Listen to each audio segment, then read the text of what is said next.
All right, you're asking for it, so here it is. Listen to this. I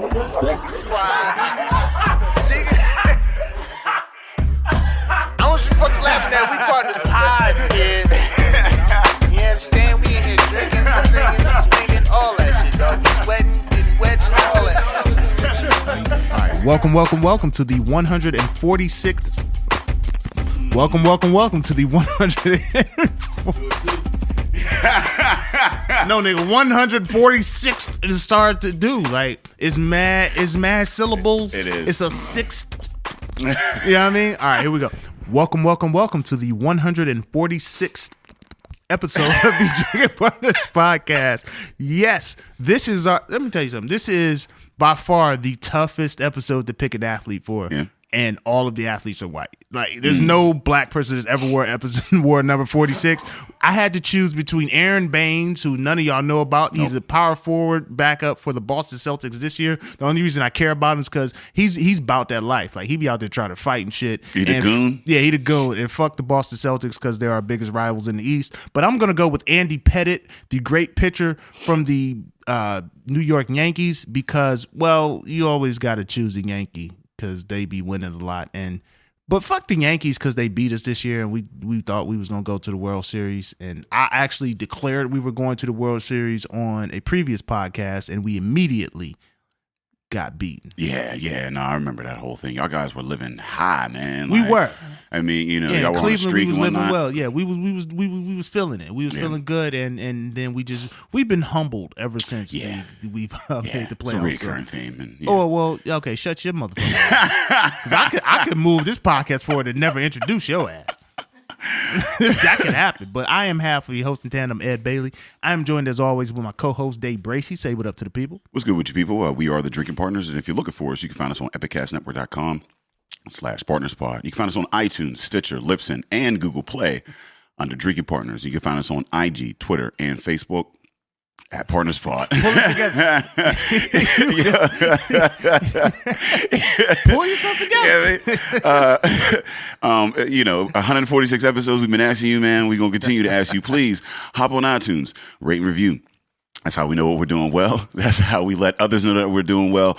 And that's how we continue to do well. So please hop on iTunes, rate and review. Listen, you love us. When you see us in public, you tell us you love us. Now, at the click of a button, please tell the internet. Tell everyone you know. Tell people you don't know. Tell people in Afghanistan. It doesn't matter. True. Just tell them you love us. And as always, in lieu of rates and reviews, if you don't have an iPhone, if you can't get on the internet, we do take shots of Hennessy. Take shots of Henny. I mean, shout out to Car Guy DJ and the Conways, man. They started always a trend. showing love. Yeah. And they continue that trend too. They do. The Conways come through heavy. Car Guy DJ, he comes through heavy when we see him too. Yeah, you know what I mean? yeah. He be traveling the world a lot. Like he be out and about. Like, so I don't even know if his Hennessy is Pennsylvania Hennessy.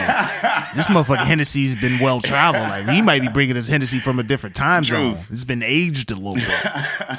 So yeah, we always take that. And as always, if you leave a rate or review, because you can't leave a rate, if you leave a review, we will read it on the podcast. Just like this rating review from Pittsburgh Dean, which I don't know. Pittsburgh Dean. Is his name Dean, or See, is he I'm in a Dean? I don't know. I'm in a black fraternity. Dean means something totally different for me. I'm kind of scared of this guy. It's the name of the review is Great Podcast Wide Ranging. These two cats, which I don't, refer to us as a cat, that's weird, but these two cats have continued to improve this show with each passing episode, wide-ranging guests and topics, plus I get to find out about new beer. So thank you, Pittsburgh Dean. That is what we try to do. We try to have different guests. We try to, educate you on the beer side, education on what's going on in the arts and, entrepreneurship out here. So glad you're getting some value from it, Pittsburgh True. Dean. Shout out to Dean. Dean. Or the Dean. I don't know what who it is. Dean is.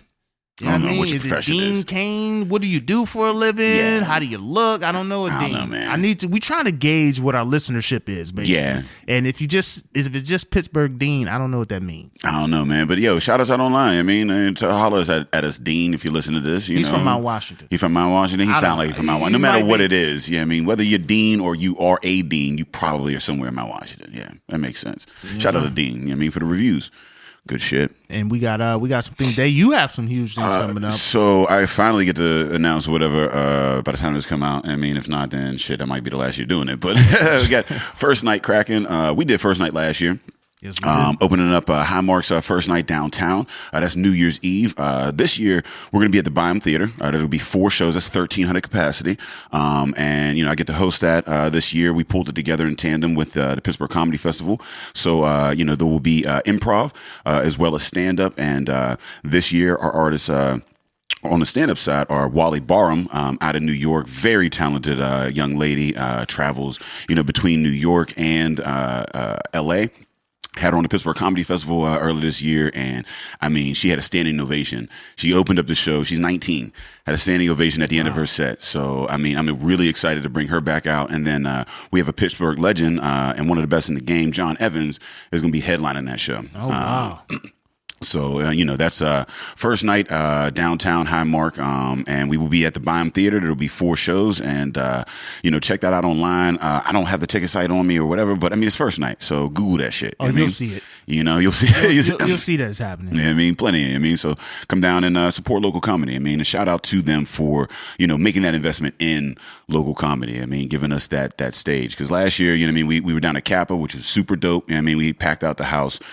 We had 2 shows down there, and they loved it so much that this year they basically like doubled, the capacity. Yeah, I like to feel like I'm part of why they loved it so much. Yeah, you came through and crushed it, man. Yeah, I was trying to do my thing, and then after that, I got crushed in a car accident. So listen, we're talking about first night, but this is the second episode of the day. So please bear with us as Dave stumbles through the fact that his throat don't work. Yeah, no, I almost died.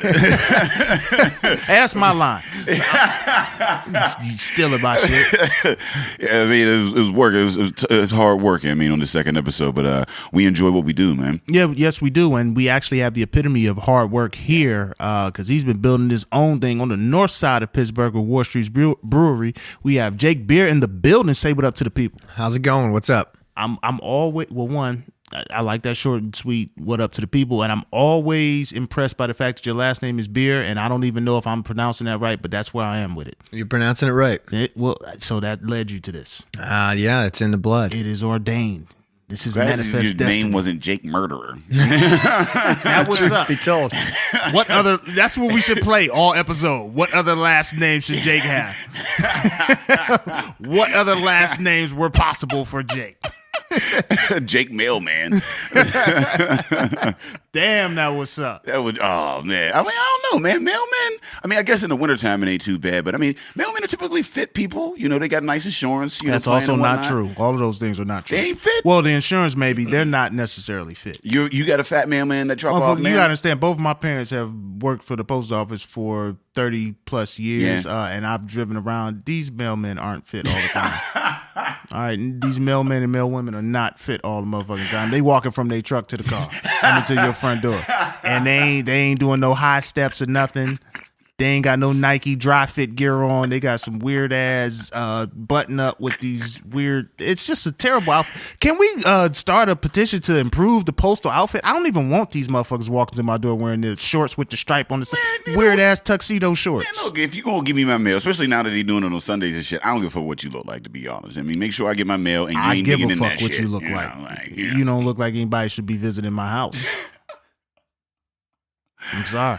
My grandpa was a mailman. See, So there it you go. is. You know what I mean? Now Was he a well-dressed mailman? Was he like, or was he just like, fuck it? I mean, it's fucking mail. Fuck it. Did he He was iron a his well-dressed uniform? mailman. He Mail ironed with it, his took a little uniform. pride in the, you know what I mean? Was, starched, got the starched, I like the mailman with the starch. I ain't gonna lie, I do like a very well-dressed carrier, you know what I mean? But I also like If a he comfortable... walking in my yard, like, you know what I'm saying? I also like a comfortable carrier because I feel like a comfortable carrier, his focus is on getting the mail there. So But they don't he make comfortable he ain't outfits. late with my mail because he over here starching his motherfucking pants every morning. He just wake up, he roll out, and he get to the business. You know Or what if I he a mean? real nigga, he'd have his children starch his outfits like my mama did. My mama had me ironing her uniform. I definitely did iron a few of my moms. Yeah, what a job. Yeah. I mean, you Why gotta put else the kids have to work. children, Mike? I have to tell people all the time. Why have kids if you ain't gonna get that free labor out of them, motherfuckers? You know what I got mean? to. Shit. So what's new over at War Streets we won't get any mail on time here. We're done. A lot, actually. We've changed quite a bit. We moved locations. We got a new spot on the north side. So we're home safe. We got a spot on Western Avenue now. It's called Bier's Pub. And we've got War Streets Tap Room in the back of the pub. So we used to be in the Firehouse, which I think you both saw that. Yeah. We moved out of there, and we're about 5 blocks away from there now. So Now, where on Western? Because 900 Western Avenue. okay. So it's right across from the Shamrock, across from the Modern Cafe. So real close to both of those spots. Okay. Yeah. Pepe's, Subs, all that stuff. So tell us about this brown ale that I was choking on earlier. I mean, that is nothing. Pause. It's so. Pause there. Whoa! It's very delicious. It's drinkable. You just gonna keep making it worse. Can we throw several pauses on that? God damn. And it's nice and smooth. Like, it's not over carbonated. And I mean, like, and it's easily drinkable or whatever. Can you tell us about this? Like, one, what's the name of it, and like, how you came about this beautiful recipe that we're drinking here? Sure. So this is the Buena Vista Buena Vista brown ale. I name all my beers after the streets. In the War Streets, we're kind of sticking with that. Although now we're not technically in the War Streets, but that's okay. I feel you. Gives me some more ammunition for streets to use. So this is the Buena Vista Brown. It is a low carbonated brown ale, which most brown ales are. It's not hoppy. It's got pinyon pine nuts in it, which is what makes it kind of a special taste. What's the difference between pinyon pine nut and any other kind of pine nut? Why did you choose pinyon? Pinyon pine nuts come from New Mexico, typically. What the fuck else comes from New Mexico? Oh, That's many the only things. thing I've ever heard. Green chilies. Blue meth. That also comes from That's there. from my understanding. I mean, But you was right on deck with that answer. or which pollo is weird. loco. I mean, It's not even that he had the answer. He had it so quickly. that's all I think about when I think of New Mexico is chicken and meth. Right. But apparently now we got Pinyon pine cones. No. Pinyon pine nuts. Pinyon pine Not nuts. the hush. 202. So it's like a small pine tree that grows in the desert. Yeah. And it produces these nuts that have a real sweet flavor to them. So I don't think a lot of people are using them, but it's a nut brown ale. When you think of pine nuts, you don't think sweet. I mean, it's more like a bit of a bitter kind of effervescent-y kind of, like that. You get them in IPA, that bitterness or whatever, but these are sweet. Yeah. And you get some of that in kind of the overtones of the flavor in this. And that's why I chose to use it. I just thought it would be a cool thing to try and use. And I used to live in New Mexico for 7 years. So I got introduced to the culture there and all the different flavors and things going on there. So I thought, why not use pinyon pine nuts in a brown ale? How do you become aware of like a different pine nut to you? Like, is there some sort of magazine that you can subscribe to as a brewer Pine that's Nuts like Monthly. the latest? Yeah, like the latest in brewer. You know what I mean? Like, how do you even know what to choose? Like, I know you said you lived in New Mexico, but were you doing something with pinyon pine nuts at that point? Like, how do you even know? No, I mean, it's honestly just a trial and error kind of thing. I know a lot of people use other types of nuts in their brown ale. That's a pretty standard thing to get a nut brown flavor. Okay. So having lived there and been kind of exposed to pinyon trees and things like that, I thought, why not try it with beer? And it turned out well. So I've just been, continuing with it. Has that culture and that time there influenced anything else that you're doing with brewing now? Like, is the environment in brewing, like, did you have any experience in brewing out there? And if so, then how is the environment different from there and here? Yeah, that is where I got introduced to brewing because I was in college and I couldn't buy beer, so I made it. I think I talked about that the last time I was here. Yeah. But I was 18, 19, and you can't buy beer, and if you can't get someone to buy it for you, you learn how to make it in your living room. Yeah.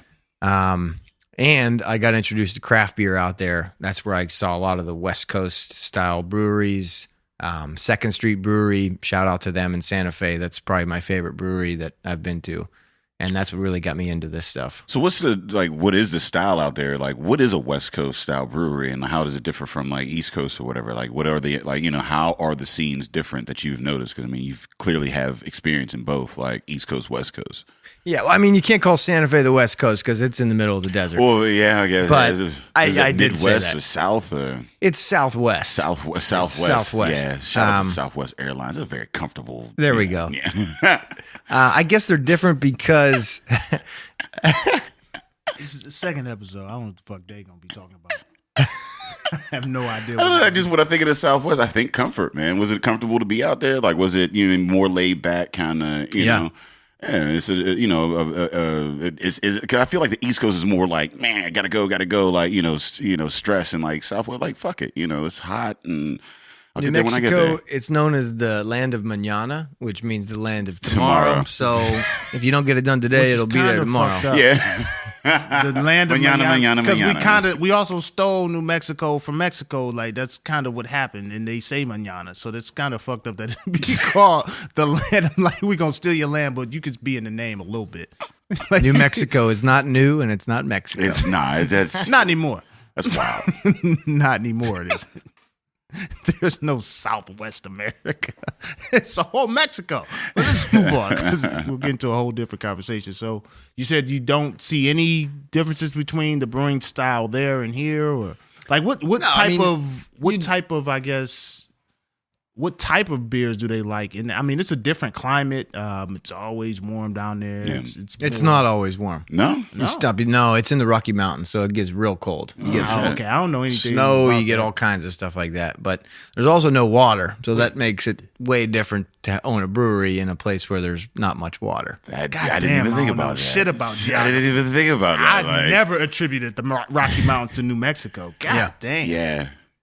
Yeah. So it's different, but they still do all the same styles we got here. They've got great IPAs. I mean, stouts, porters across the board. Because now that you say that it's cold up there, because I think porters and stouts and things of that nature are more of like a cold, like whether I'm not like pounding porters in the summertime, you know what I mean, while I'm sweating and shit. Right. And when I think of New Mexico, I think of like the desert, but like they got mountains and shit. So yeah, maybe a porter in the New Mexico mountain. That's wild. So motherfuckers go skiing in New Mexico? Oh yeah, That is absolutely. Damn, they go skiing in swim trunks. You can tell we ain't been nowhere. We ain't been nowhere.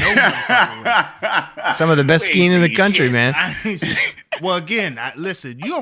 When you from Cleveland, you don't study the whole map. Like you study maybe to Illinois and then you go to California. Like all that shit in between. There's some gaps. There's some gaps in education. I mean, I've flown over to get to LA, like, but I don't even know what states I flew over when I went to Vegas. I don't know.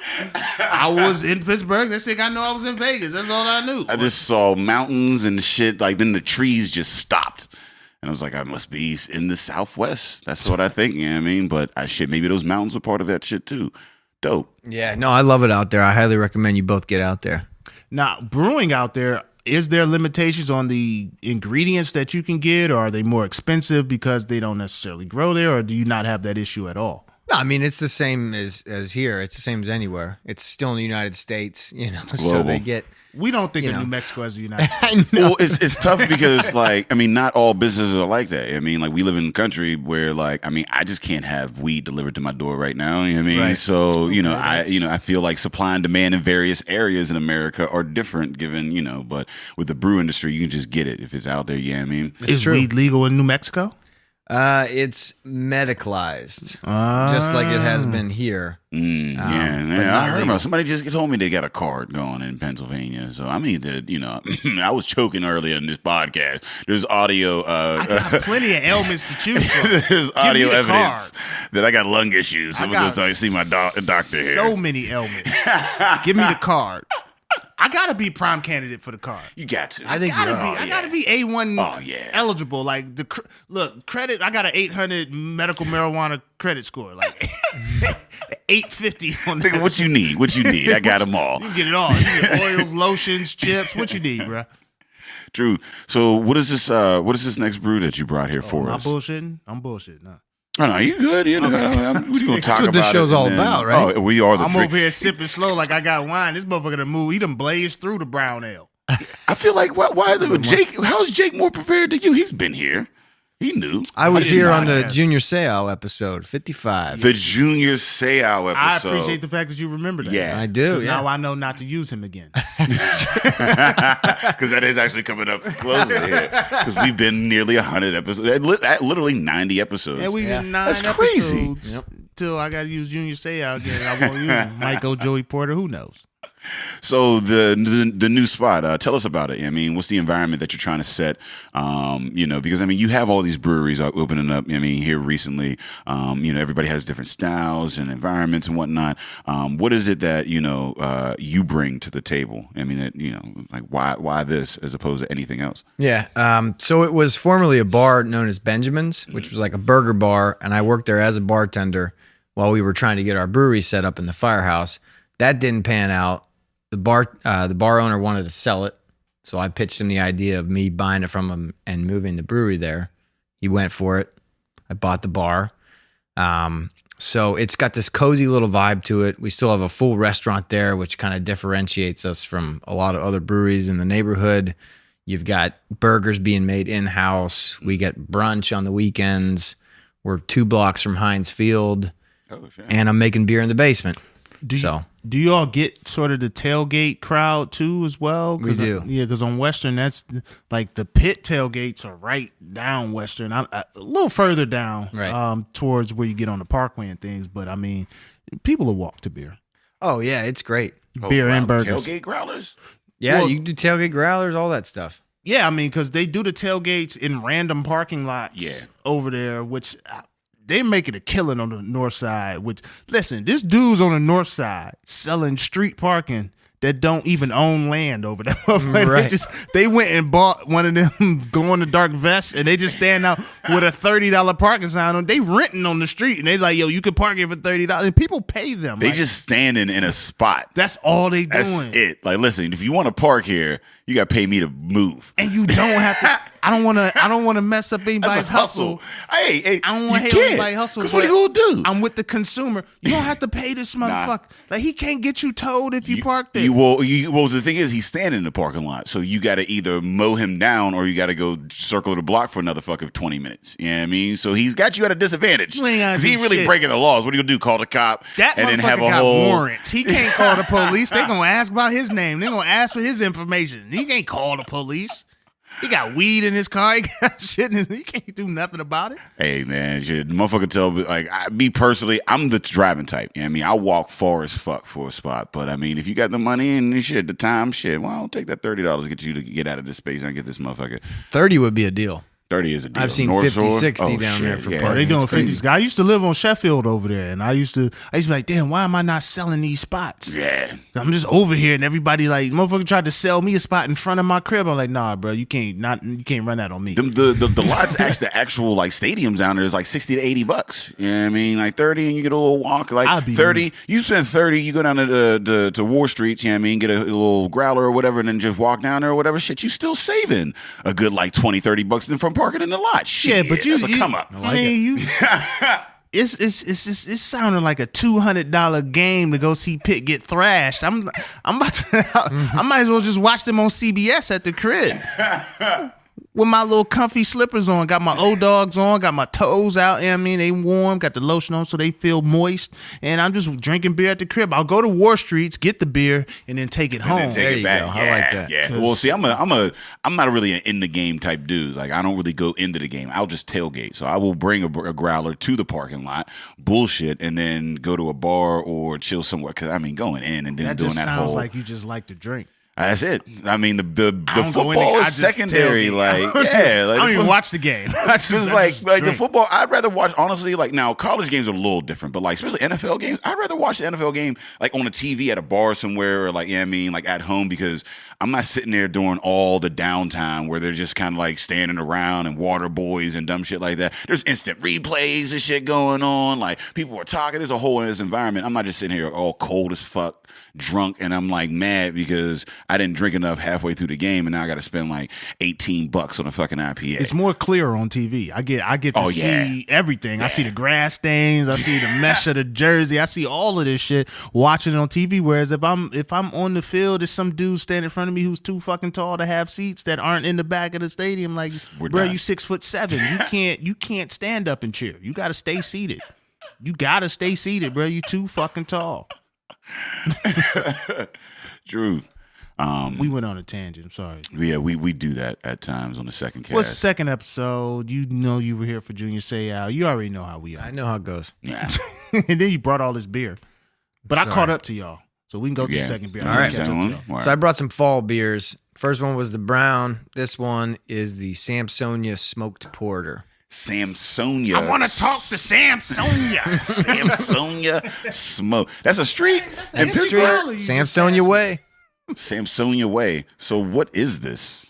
So it's a porter, which is a dark ale, and it's got some smoked malts in it. Okay, they are ales. Yeah, it's a dark ale because all porters and all those are, and then you have the other side, the lagers and all that. Like, you know what I mean? You're learning, man. I'm trying, man. I'm trying. It caught me off guard when you called it a dark ale because I'm like, what do you mean? But I'm like, oh yeah, it is. Yeah, that's the learning side of the table. What I'm doing is drinking. Drinking. I'm not learning. So it's a dark ale. So it's a dark ale. It's got some chocolate notes to it. It's real rich. It's about 5.5% alcohol, and it's got smoked malts in it that have cherry wood that were used to smoke the malts and peat. So you get a little note of both of those on the after flavors. I better finish this brown so I can catch up. Yeah, you slacking, man. Yeah, no, we got to studio. We got others. We gotta bless the others. Yeah, that is delicious, man. I love the smoke. I love smoke, man. I don't know, like, you know what I mean, what it is about smoke. And shout out to Marcus Mindful that he was like, roast and smoke are on the same spectrum, but like different. You know what I mean? But like just that, I mean, in meats and like just that flavor of that. Like, how do you get that in there? How do you get smoke into a beer? So it's a lot easier than you might think. The malts for most brewers come pre-smoked. So like when you buy a bag of malt, if you want it to be a smoked malt, it already comes from the manufacturer that they've smoked the malt with a flavor that they want. So there's cherry wood smoked malt, there's peat smoked, oak wood smoked. There's a whole different array of smoked malts. And you just use those in your mashing process so you kind of take up some of that smoky flavor. How do you go about choosing these suppliers of malts and things like that? Like, what is the differentiator between them? Is it just price, or are some people should smoke better than others? Like, how do you... Like, oh, that smoke ain't pure, bro. You got to rub it on your teeth. Like, nah, second grade smoke, bro. Yeah, you stepping on this. It's I guess it's just what you're going for. There's so many different manufacturers and products out there. I get mine from a company in Ohio. That's one main place where I get it, in Kent, Ohio. Don't encourage this, man. Kent, baby. Kent brought you. Let me tell you, Kent State brought you Antonio Gates, one of the greatest tight ends ever. Josh Cribbs, one of the most versatile NFL players ever, who was a quarterback, but then he became a wide receiver. Then he just became an ex-NFL player. This is one Shit's line real. comes in handy. Shit's real out here, boy. Stop mentioning It's real out here, boy. Also get some from Pennsylvania. Yeah. Run your stats, fam. You ain't got nothing for it. 6 rings. Shout out to that. So yeah, I mean, like, yeah, your supply chain is, I guess that's important. In that, is there focus on local? Does that have an effect on it or whatever at all? Yeah, I try to stay as local as I can, but certain things you just can't get close to here. But like some hops are only grown in New Zealand or out west in there's all kind of Washington, crazy New Oregon. Zealand. Fucking what is it about New Zealand and Australia and all that shit? Is it just is the soil different down there? There's a lot of fucking hops that come out of like that region down there. Like, is it what is it about it? Super moist out there. Yeah, it's the climate. Mostly, they've got the right climate for growing killer hops. So I think that's a large reason why they're able to produce so much. Because because people, they grow hops around here too, right? But like, it seems, I mean, just recently, just in the few years that we've been hearing all like the galaxies and like all that like crazy shit that's coming. You know what I mean? Like, and that seems to be the thing that catches on. Like, so is it the soil or some shit like that? Like, what the fuck goes into a hop that like, yeah, I mean, these motherfuckers out here, is they like grinding up kangaroos and putting in that shit? Like, what the fuck is it about Australia? You know what I mean? No, it's, they need a lot of sunlight. And they need the moist soil, like you said, and they need a moist climate. So I think New Zealand offers those three that allow them to grow really well down there. Yeah, the climate. Same with Washington, Oregon. Those places just thrive with hops. Yeah, because we ain't getting a lot of sunlight out this motherfucker. Well, the climate here doesn't resonate with sticky. You know what I mean? Like I get my tree from elsewhere. You know what I mean? It's just college. They're cousins, you know. Yeah. Are there basement hops? Yeah, we know because I've tried to smoke Is there hops. any basement hops cracking around? Like, Probably not. If there are, that would be an amazing feat if you were able to grow hops What in your basement. breweries do you know is grinding up and brewing that Reggie? who's brewing that Reggie? Yeah? who got the Reggie hops? You be like, it's a little brown. Just in a bind, we can make a Pilsner with this Reggie. It's got mad stems and seeds, but we'll. What makes a bad hop? Like how do you know? Like I mean, when you're sniffing, you're doing your thing. Like how do you test a hop out? Like what's your you go to a supplier and they say, hey, I got some whatever. Like how do you know what a good hop is? And I'm gonna work with these motherfuckers. Well, I guess it would start with the smell of it. Mm-hmm. I mean, you can taste it, but they're all pretty spicy to taste. You just have to brew with it. Once you're brewing with it and you're able to see what it can do for a beer, then you're more able to tell what it's actually going to do for you.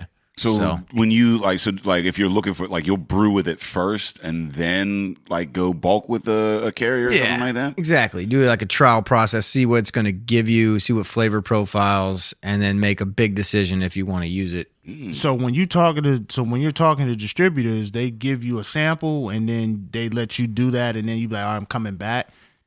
Not so much. The first one's you free. got it. Because I've always said craft game like the crack game. So what I'm saying is if I buy in bulk, but I don't know what your quality is, that could be a loss for me. Yeah. I mean, how do you even with a hop? There's nothing that I can do outside of brewing a beer, and I'm gonna need some measure of amount to do it. Even if I got to home brew it with it first, I got to do something with it before I even know. Do people get negative reviews in the distribution game? Like, yo, don't fuck with him. Yeah. Sure. They got that bull. Sure. They got that bully bull. He got that swag. Yeah, exactly. He's selling that swag over there. I mean, certain name type of hops have a good reputation, like Citra. You mentioned Galaxy. Those are across the board. They're the highest priced hops, and a lot of breweries want to use them. So newer hops might offer you that, like they'll give you a batch and let you try it. But I haven't experienced that because I've been using hops that so far have kind of like a name Established. for themselves. Yeah.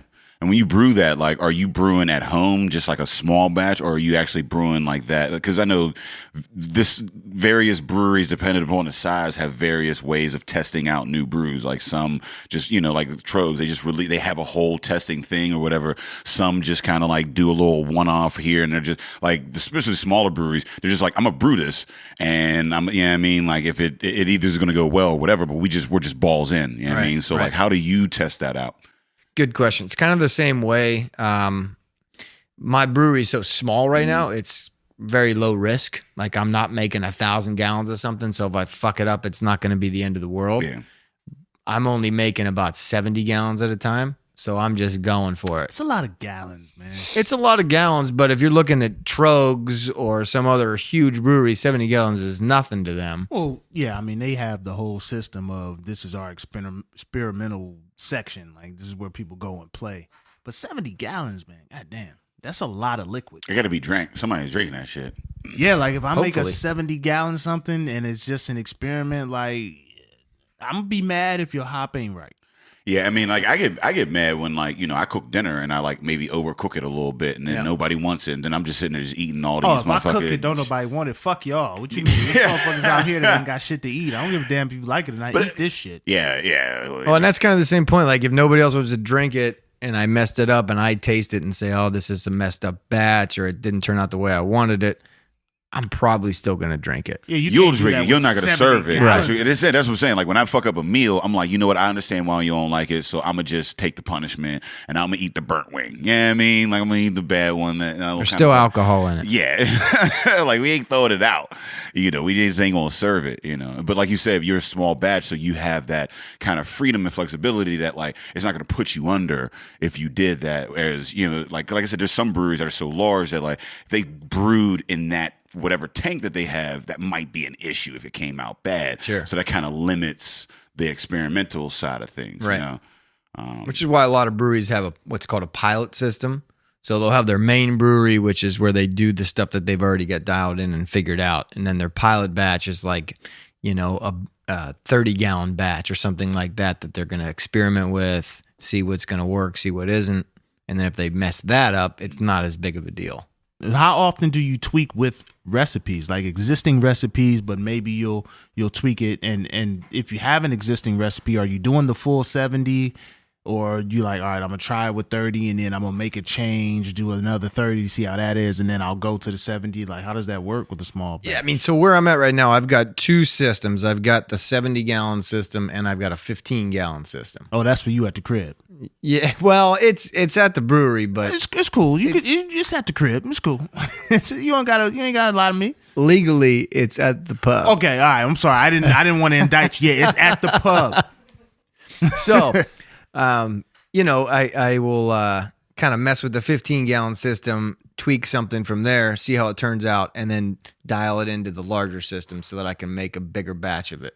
Do you have like people that you trust to be testers, or I mean, how do you go about testing it? Because I feel like if I was a brewer, I would think everything that I brew was fire. Like, when you make something, you have a different eye, a different palate for it. So I would find what's good about it, and I would harp on that. I tend to do the opposite. So I'm really critical about my stuff, and if it's not exactly what I think is going to be what I want to show to the world, then I'm not going to sell it. So even with that, though, even if you're overly critical about your stuff, it may have value to have individuals that would test it, because again, this is for mass consumption. So you may have something in mind where you had like a taste that you were shooting for. It may be slightly different, but if you give it to someone, they may be like, yo, this is good. People would buy this. Sure. So do you have a group of individuals, or you just...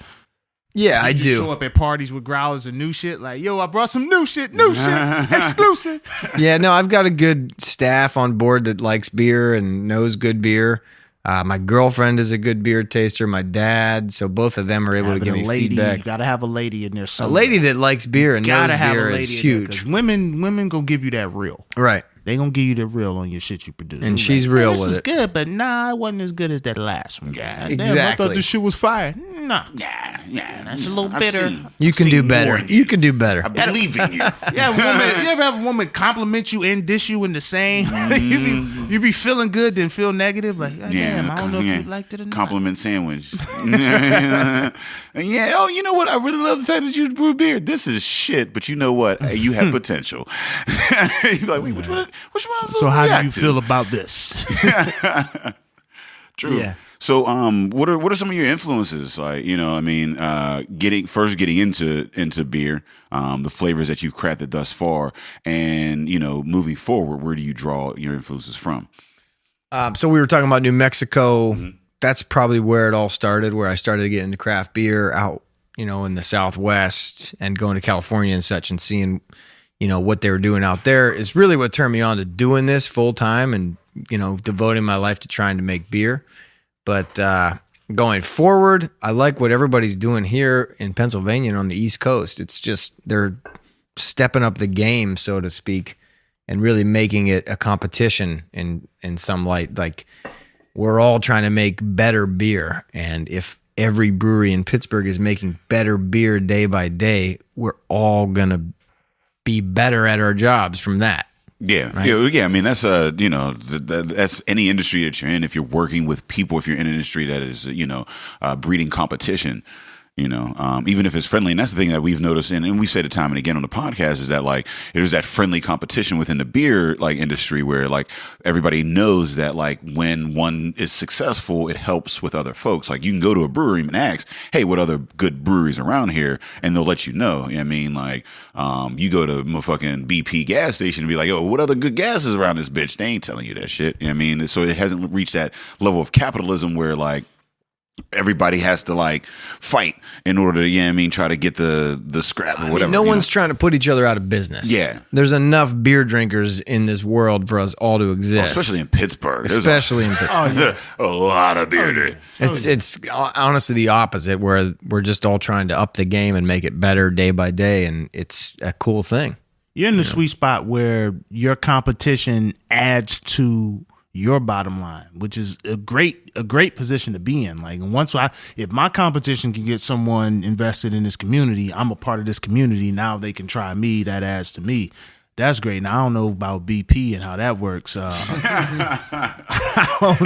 still don't understand what's good gas and not good gas. I just look at gas in certain neighborhoods and be like, yo, my shit burned real quick. I don't know if that's true or not. I've heard people put water in the gas. I don't know if that's true. I don't know. If we have an oil spill, that's a bad thing. If we have a beer spill, that's a bad thing too, but not as bad. Well, did it spill in anything that has a crack or crevice where I can save some of the beer? Exactly right. Because if there's a beer spill, there's a lot of hobos out there that just need to get through the day. Like, they can go out there and get that beer. Right. Look, if I was homeless, I'd drink some street crevice beer. I don't give a fuck. Like, where else am I getting beer? People always offer me Wendy's sandwiches and shit from Subway that they don't want. Nobody's offering me a drink. That's what we need to do. Offer these homeless people. That's terrible. No, I did know. There was a dude that was like chilling, you know what I mean? And like he was on the south side or whatever. And I don't even know where the fuck I was going. I think I was going to a mic. And he was like, I ain't even gonna lie, man. I just need a drink. And I'm like, Seal? Hold on. We gotta stop because this is a guest seal breaker is a deal breaker. Oh, yeah, by all means.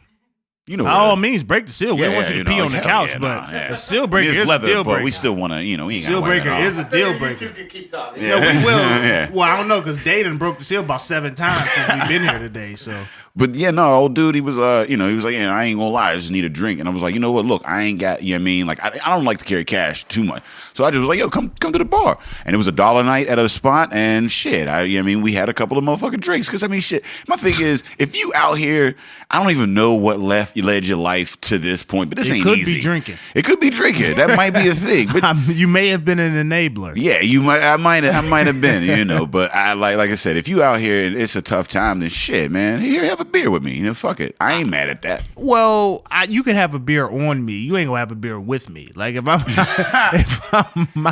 if I'm out, you know what I'm saying? Like I don't know where you were in your life, but I might, you was single, having a homeless dude sitting next to you at the bar talking about what the weather's been the past week ain't really gonna get you no females. Yeah, Having a couple with you, I don't know, man. I don't know, man. Like you learn a lot of interesting thing about interesting people, man. That's what I like when you be surprised the experiences and the lessons you learn from motherfuckers that you would never think of talking to. And you think about what we do in comedy. Like we get up in front of people that we would never talk to, and then by the end of it, we get off stage and they're shaking our hand, and we're having and they're like, I didn't experience this before, Well, if you think about it, most of the people that you've written off that you won't talk to, it's probably because of the experiences that you think they've had. Yeah. So yeah, I can understand that. Like if a homeless person, it takes a lot to get to a point where you can't even be at a shelter.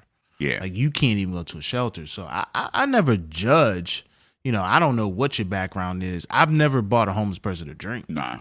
But I know that, hey, sometimes that might be just the medicine. Listen, man, that's just need to get you through, man. It's I don't know what you're going through right outside. now. Yeah, like, I've slept outside. I ain't never slept outside. If whatever you're going through, man, maybe that drink is what you need. Because what am I going to do? Preach to you about some shit? You just walk past and ignore them like everyone else that day. See, that's tough. That's tough. If I got a couple change, a little bit of time, I don't know what the fuck you're going through, man. But here you go. Get through it. I hate the crafty homeless people who catch you at the right time where me saying no makes me feel bad. I'm coming out counting change. You like, hey, brother, let me. I'm like, God damn, I don't even have an excuse for this. Yeah, I didn't like. Hey, there's a way though. There's some folks that they kind of scam me with it, and it's like, oh, my car just broke down. I'm just trying to get here.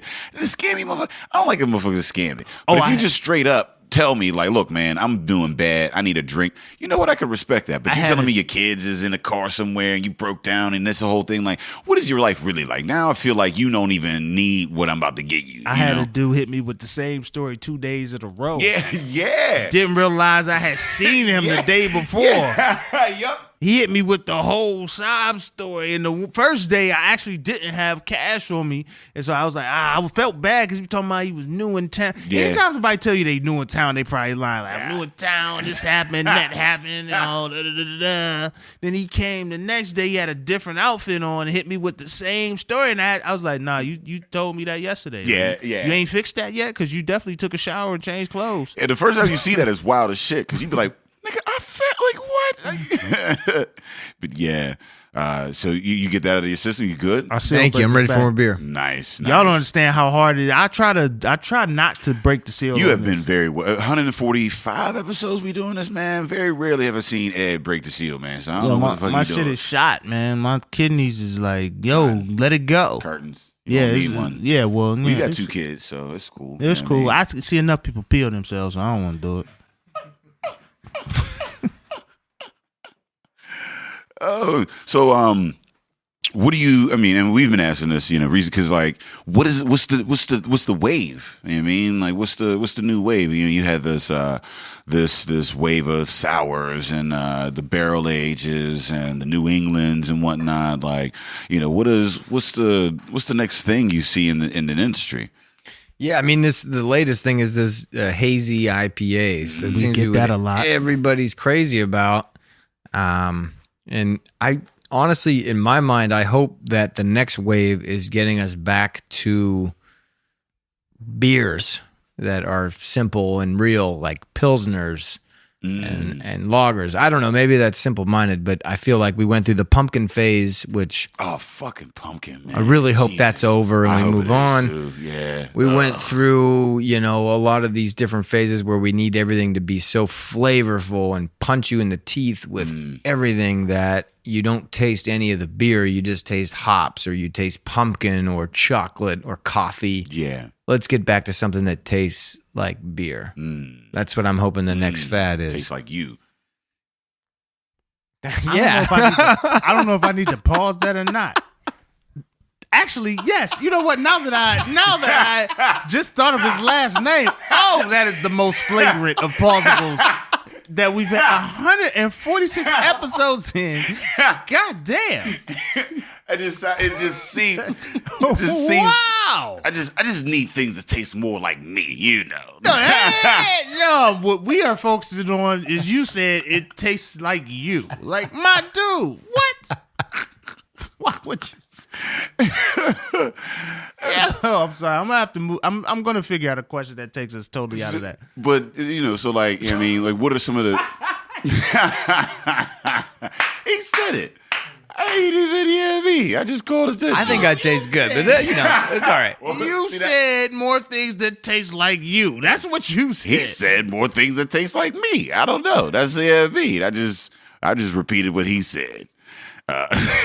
So what are some of the things that like you put into your beers that like because everybody guys what's the news wave or whatever and you want to see it in that. What are some of the things that like the techniques and some of the focus that you have in your own beers to push that forward?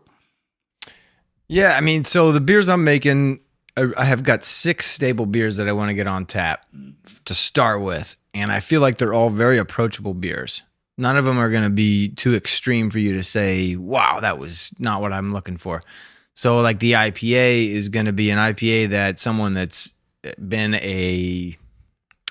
for lack of a better term, like a Bud Light drinker, a Miller Light drinker could drink and not be overwhelmed with the hoppiness of it. Which is important. Yeah. That introduction is important. Yeah.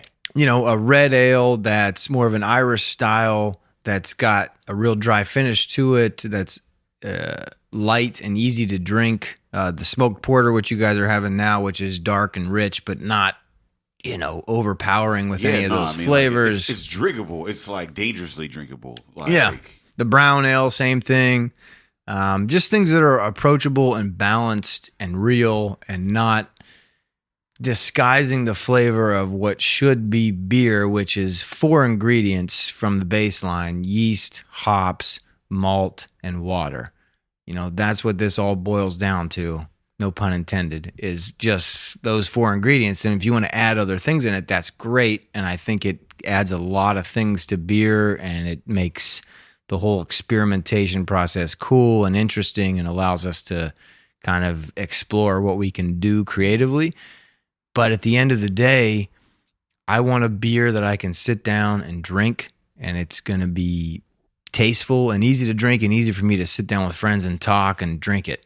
Yeah, like it's not the focus of, what you're doing. Like it's in there to help the experience. Yeah. You know what I mean? Like I'm drinking beer and like it's good beer and I get the, I'm not like here discussing, hops and malts and various flavors, that. And that's the thing with the beer industry is that like, I think some people have that notion that like once you go to a craft brewery, now all you got to do is talk about beer and da da da da da. And it's like, nah, I mean, this is still, like you said, it's still beer. It's still a thing that people gather around and have a great, time. And that beer is aiding that, as opposed to you focusing your efforts on focusing into the beer. Yeah, that'd be then the point of conversation. It's not this whole like, what it is, the elitist type of, if you don't drink this or you don't have that going on or you don't know this, then are you really a true, beer fan? And people get turned off by that. Yeah. So go ahead. I'm sorry. I was just going to say, I don't want to be closed-minded. I think it's good that people push the issues and do these obscure brews that are bizarre and might not be everyone's favorites. Mm. That's good, and people should keep doing that. But I don't think it should be the proponent of what craft breweries are known for. Well, I just, again, talking about beer, over the last 3 years or whatever, meeting a lot of brewers, home brewers, beginning, older folks, like brewers have an appreciation for beer, and like brewers will have that knowledge or whatever. But like I've met a lot of brewers that are just like, yeah, sometimes I just want to drink beer. I don't want to talk about this shit all the time. Like I don't want to, I'm not in here trying to like, dissect this whole thing. Like I just want to drink, and again, I think that in the culture sometimes from the outside for the casual drinker, they're afraid to get in that because they think this is the elitist thing. And like you said, you're just pushing like, hey, like let's get back to the fundamentals. Let's get back to the basics. Let's have fun with this. You know what I mean? And like, just drink a beer and have the average guy come in and have a good brown ale. That's not going to punch him in the face and be like, oh, well, if you don't like this, it's because you don't like beer. It's like, no, you like, it's just beer. Right. Yeah. What do you think it would take to bring pilsners and lagers to the forefront? Because I don't see a lot of experimentation in the flavor or the recipes of those. You either have a decent pilsner or a decent lager. Do you think it's just going to be people kind of being tapped out on this experimentation, or just the the diversity of flavor? There's just like, all right, we just kind of want something more simple. Or what do you think? Because a lot of people's introduction to beer are pilsners and lagers rather. Like that's my introduction. I know, like I didn't know what an IPA or any of that shit was till I got here, and I would appreciate knowing that if I can go to wherever and just grab a decent pilsner, that I can do that. Yeah, honestly, I've been on a pilsner kick lately. That's a lot of what I've been drinking. The Kilopils from Voodoo. Oh man, Kilopils. It's great. Oh yeah. I think that's it's definitely a play on what a regular pilsner would be, because it's 7.5% alcohol. It's really high alcohol. Typical pilsners are 4 to 5%, somewhere in that range, and it's got a hoppiness to it. Yeah.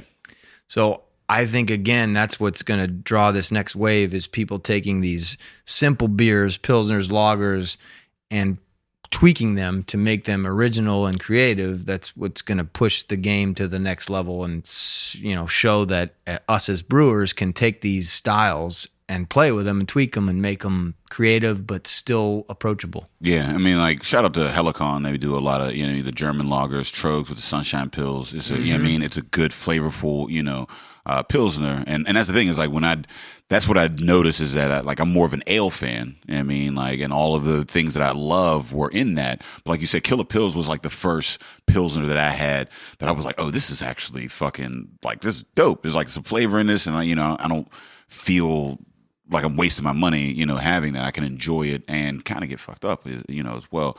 So you made the move on the north side from War Streets to Western. How do you feel that craft fits on the north side as far as, it's kind of a changing environment. They still have, you have Heinz, you got the Steelers obviously with Heinz, you got Pitt coming there, you got the Science Center and all that on the north side. How does craft fit into that area?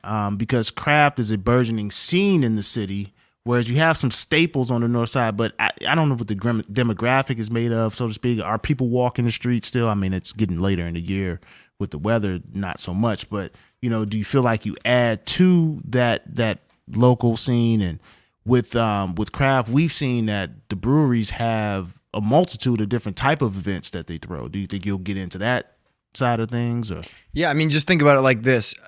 If I'm not mistaken, and I hope I'm not, North Side, if you're looking at the city proper, has more breweries than any other area in the city. Okay. Was that the first? Was that the first? Penn Brewery was the first brewery, and they just won a gold medal this year. Yeah, you know, for their Penn Gold at the Great American Beer Festival in Denver. So that's huge. They brought a gold medal back to the city of Pittsburgh. Yeah, and those guys have been cranking out good beers, great beers since 1986. So I think everyone has, in some ways, overlooked them because of all these new little spots popping up. But now we're realizing, holy shit, Penn Brewery's been making great beer for 30 years They've now. kind of I've even attributed them to the north side, honestly. Right. Yeah. So we've got them. We've got Southern Tier, which just moved to the North Shore, which is huge. Allegheny City Brewing, War Streets Brewery, and then Spring Hill Brewing is opening up soon. So we've got 5 breweries within a 3-mile radius of each other. Wow. And then we got Wiggle Whiskey and their cider house on top of that. So we've got 7 places that you can go and drink on the north side. Yeesh. Within 3 miles of each other. That's huge. That is. I didn't even realize that, to be honest. Nah, yeah, it's crazy. Like, I didn't even think of that. So I don't know. I don't know if there's anything that needs to be done to bring that to the forefront. I mean, these are all highly successful, highly recognizable brands, but I've never attributed them to the north side. I mean, War Streets, yes, you're named after the War Streets. Penn, I've never even thought of it being on the north side. We talked about Southern Tier several times, moving to the North Shore, but it was this thing that, like, they're going to do it. They're going to do it. They're going to do it. And it's like, it happened. Oh, that happened. Yeah. Yeah. They opened up. Yeah, like, it was an ongoing joke for a while. You know? Yeah. It was like, oh, yeah, it's going to be. And then I just forget. And then it was, it's there now. You know what I mean? Because the north side could be a destination tour spot within city limits where you don't even have to leave to do it. Do a crawl. Yeah, that's a crawl. I mean, you talking about 7 like breweries within 3 miles or whatever. Like do 7 breweries. I do that Erie Trail like brewery or whatever, like brewery tour or whatever. And you're talking about like, you know, several counties. Right. You know what I mean, that you're spanning to get those 7 breweries. So like that's pretty phenomenal. I mean, like, so how do you fit into that? Like, where do you guys fit? So what's good about us is we're kind of like right in the middle. Right. So Western Avenue is right in between North Avenue and the North Shore. So we're 4 blocks from Southern Tier and a mile from Penn Brewery. Actually, in August, I put together a brew trolley ride where people could get on Molly's trolley and ride around the north side. And we went to every brewery and Wiggle Whiskey in a 3-hour time frame. It was fun as hell. I mean, everyone was having a good time. We were drinking, eating, and everything's more fun on Molly. That's what they double entendre there. All right. A lot of the rappers have been on Molly's trolley for your favorites. Molly's trolley? Yeah. I'm sold. Sold. Take my money. That's what they do. So what is this is the last brew you got here? Yeah. So this little bottle is a whiskey aged stout. Oh, fuck yeah. I was hoping it was going to have something to do with something. Because the first time you came here, you brought the barrel aged. And, this is true. Oh, my God. So that's the same beer. Aged? Yeah. Well, no, I made another batch of it. Okay. But it's been in this bottle for probably 8 months. That's fucking aged, dope. Yeah. I ain't had nothing for 8 months and not used it. Yeah. Except for when I first started having sex, I had condoms for 8 months a day. I had aged condoms. And you wasn't so excited when you pulled those out. Those were questionable. Ooh, I knew aged a long time ago. I used to, girl, this is an aged Durex. This is a 7 Make sure the expiration date is okay. month True, aged man. I ain't Durex. excited when that pulled out. I'm like, Hey, young boys, if you listening, if you're young and you ain't lost it, call it an aged condom. It adds mystique. It adds mystique to you. This is the aged whiskey Durex. So you guys, the first batch you had the Wiggle barrels. Right. That's the same thing. I got another Wiggle barrel. Nice. Nice. Shout out to Wiggle, man. I mean, doing we gotta big things. get them on. We've been saying it. We gotta get them on. Get somebody down there. Wiggle, come on, holla at Yeah, them. shout out to Wiggle. Yeah, we got to get them on 2018. I mean, but like, yeah, I mean, you guys brewed out of those Wiggle barrels and whatnot, and it was phenomenal. Well, I hope this one stands up to it. So nice. So tell us about the process. So it's basically an imperial stout that I made. Seal breaker is a deal breaker. That is so many times that he's peed. That is so strange. I've never been around a man that peed so many times. Like, I feel uncomfortable now. He's peed a lot. We'll get through it. Well, he'll get through it, hopefully. Like, goddamn. But you could finish, tell us about the process. He's not going to be here for his own question. So basically, it's an imperial stout that I made. So it started at about 8.5% alcohol, regular stout, Irish style, and then I aged it in the Wiggle whiskey barrel, their rye whiskey, for about 4 months, and that added about another % of alcohol to it. Now, how do you measure that? Like, if you started at 8.5, how do you measure it then once it's aged? Yeah. So you can do it a couple different ways, but the way I do it is using an instrument called a hydrometer.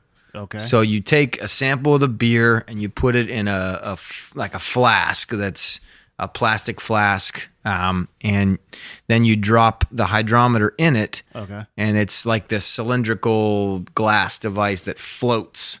Okay, and it floats based on the gravity of the liquid. So when you start brewing a beer, it's got a lot more sugar content in it. Right. So it's heavier. It's more dense.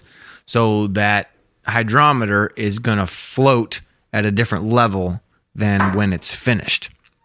When it's finished brewing and the yeast eats up all that sugar, it's a lot lighter. Right. So it's going to be a lot lower in the liquid. And that's how you get your measurement. You take your first measurement when it's got all the sugars in it, and then you do a mathematical equation on when it's finished, and that gives you your alcohol content. So we're at least at 9.5 on it. This is about 10%. Yeah. Okay. 10%.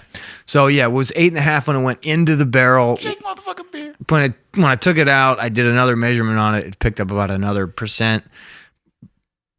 Partially because of the whiskey, but also partially because when you put it in a barrel, some of the actual product is going to evaporate and disappear. Right? Because it's in a wood barrel, which is porous, and it's not all going to stay. It's going to evaporate. Is that why it like becomes higher ABV as it ages? To some extent, yeah. Yeah. I mean, it's science, so it's, a lot more complicated than that. But yeah, that's part of it. It's in a wooden barrel, so air's getting to it. Some of it's evaporating, and there's alcohol on all that wood, so it's absorbing some of that whiskey alcohol, and that's how it gets a higher alcohol content. Because, so like when you bottle it, does it become, more alcoholic once it's bottled, or once you bottle it, it's done? That's what it is. What some places do is they'll bottle condition their beers. So instead of force carbonating it with CO2, they'll just put it straight into a bottle, and there'll still be some yeast component left in it. And when they cap it, that yeast is still putting off CO2, because that's what happens in the fermentation process. So if you cap that, the CO2 is not able to get out of the bottle, and it stays in there, which creates the bubbles, which is kind of a thing people want. It's bottle conditioned. That's like a sought after thing for a lot of connoisseurs of beer. So with bottle condition, do they age it longer? Like, Right. do they make it sit for a while before they? Okay. Exactly. I'm starting to pick up on a couple. You're getting it, Ed. You got it, man. Starting to pick up on a couple Here of and there, things. you know what I A mean? little here and there. Like, all right, so when are they gonna start preaching or teaching brewing in schools? Because there's a lot of science involved. They already are. Okay, cool. Yeah, they already are, and I've been pushing for one in Pittsburgh for a while. I think like the CCAC does some classes in it, but like a full-fledged degree in brewing. With all the breweries in here, there's 30 plus breweries around the city. It would be huge to have a school that teaches that. Well, I'm just talking about I'm in high school and I got a science quiz. Well, teach me these methods in a way that I can apply to my life. Like, Sure. You asking me shit that I don't really care about. Like, I could imagine with all you do. I mean, you all are scientists. Yeah, I mean, I could see how like you could build a program of brewing, because I mean there's a lot of engineering, a lot of chemistry, like a lot of the sciences that are involved in that. I mean, so like, you know, if even to get people interested in those fields that you offered that class, you know what I mean, and then like from that brewing, even if you don't take it to go become a home brewer or you know or you know, a large manufacturer of beer or whatever, those skills or that interest in those sciences you could maybe apply to, you know, other things or other, you know, apply fields. that to growing plants or some shit like that. They're gonna be able to apply that to a lot of things, a multitude of things. Like somebody's gonna have a brewer degree, like some university, some large university, and those tailgates gonna be minor. UC Davis has a huge brewing program. Yeah. Okay. So if you want to go to school there, you can get a 4-year degree in fermentation sciences. Wow. So you Wait come till out fermentation sciences get to Michigan. University of Michigan. That tailgate gonna be crazy. That shit gonna be crazy. You heard it here first. Yeah, it's gonna happen. It's going to happen. Do you all bottle? Are you all bottling now, or do you? We are not bottling now. We don't distribute now. Everything is going to be served in-house at our bar. You gotta go to the north side to get this flavor. You don't get this work.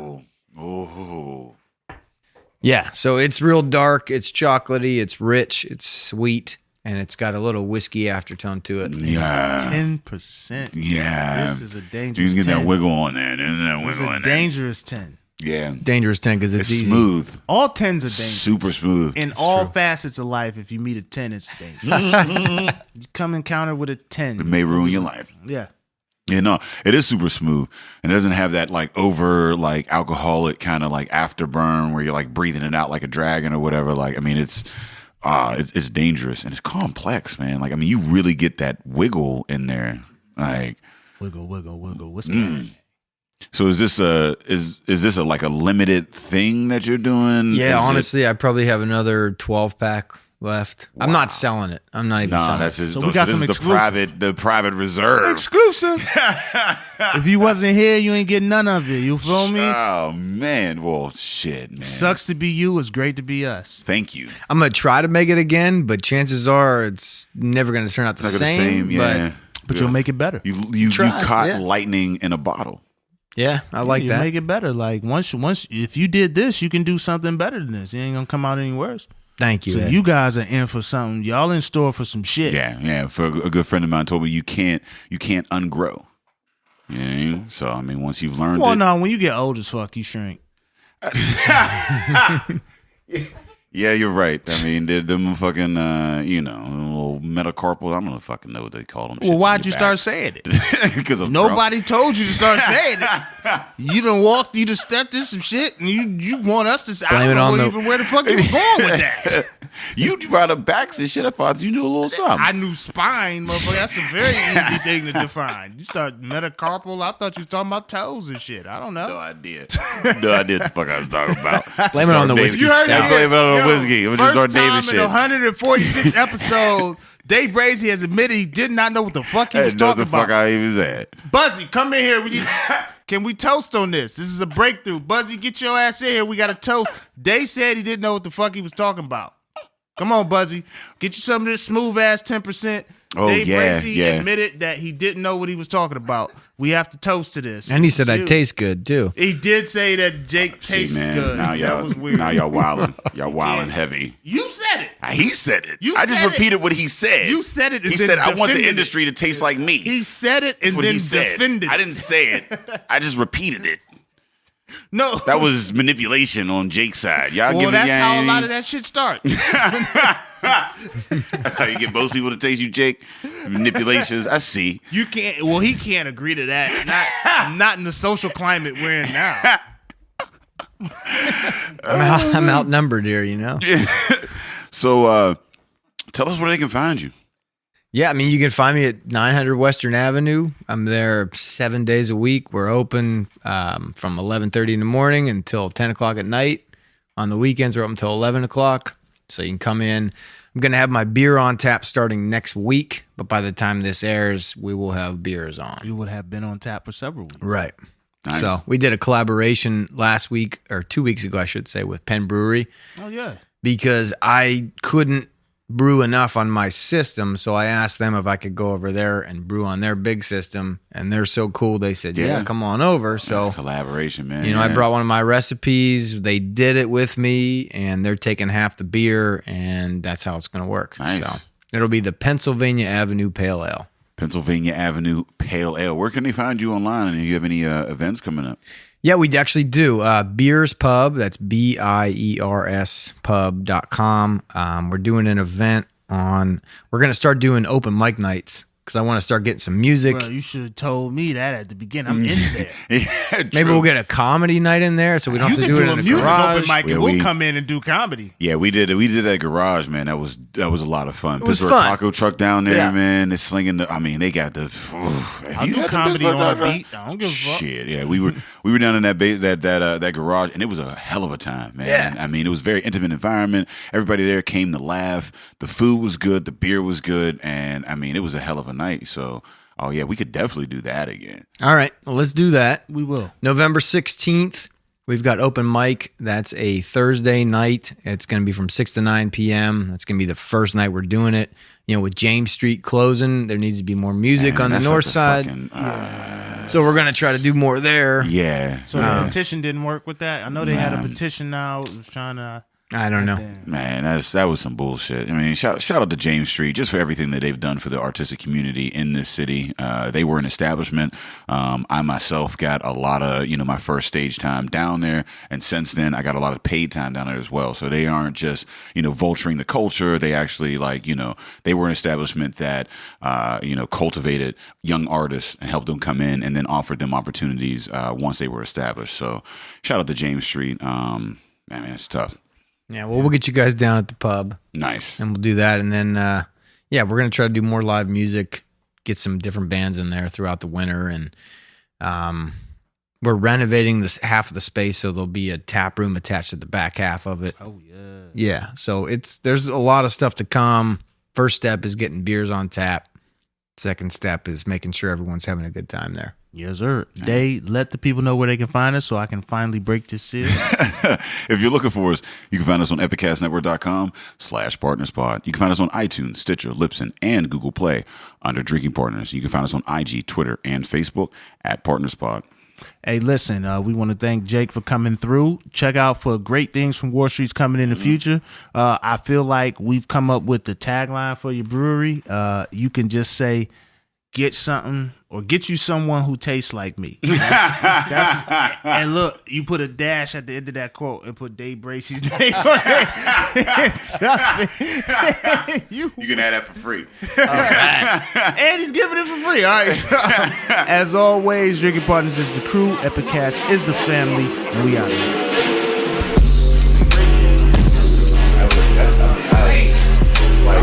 First time I broadcast, I was wondering, I'm like,